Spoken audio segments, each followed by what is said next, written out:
Well, good news, everybody. Everything has been fixed, and things are great.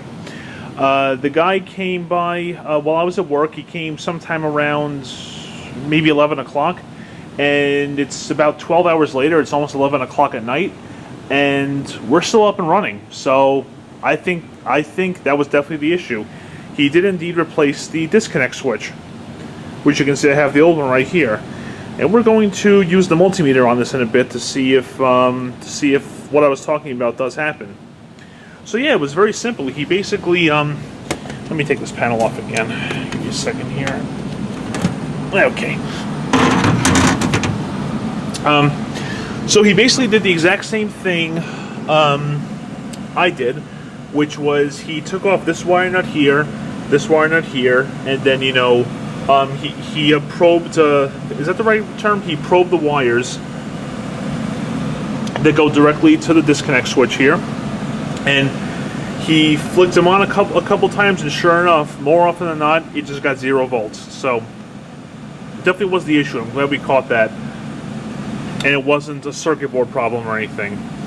Now, I always do have my feelings about circuit boards, control boards, whatever you want to call it, but it's working, and there was no problem with it, so I really shouldn't complain. But I'm just really glad that it was something very simple, and they always say keep it simple, and you definitely should. So yeah, again, this has been running now for probably about 12 hours, like not continuously, but things have been lit up, and it's running great now. Hasn't shut off, so I definitely think we are good.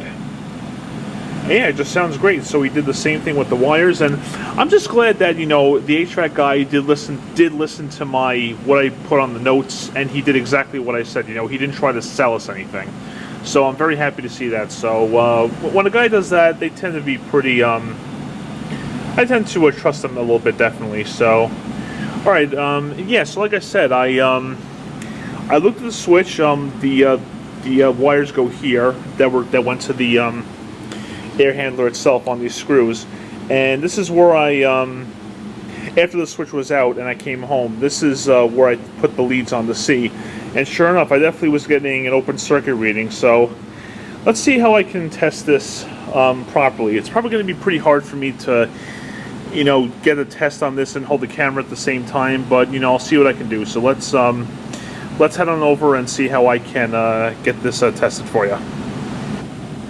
Okay, so this setup might be okay. I have the ladder here with the switch and the multimeter. Let's set the multimeter to resistance. Okay, and then I think that stands for open line on this one. Some models just have the I, which stands for infinite resistance, but this has the OL. So right now the switch is currently off, and this should read exactly as it is right now. Just bear with me here. Try to do this on the camera at the same time. Alright, so I'm going to put the leads to the screws here.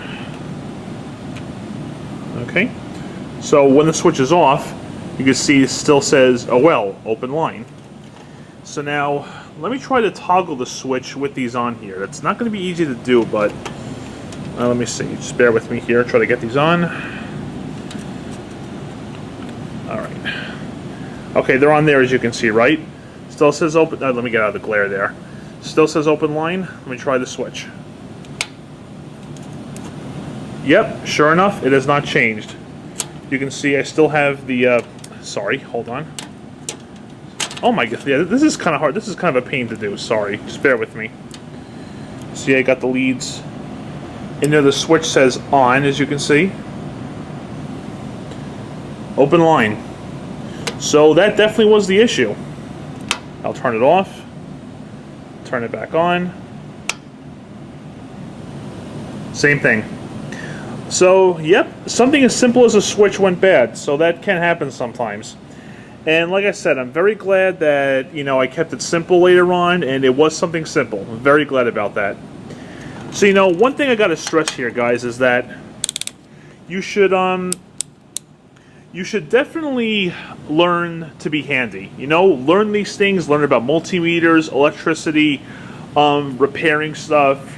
Seriously, it really, really comes in handy, and it can save you a lot of money in the long run. And it sure has for us. So as you can see, the switch was indeed the problem. and luckily it was something simple. So I don't know how much it cost, but I'm sure it was pretty cheap, and now this thing's running beautifully. It's been over 12 hours now, and it has not shut off. So I think I'm going to declare this thing fixed, and I'm glad to see it running very well. So there you have it, guys. First floor HVAC is back up and running, no problems, and thankfully it was a very easy fix, and I'm sure happy about that as well. So thank you very much for watching, and take care.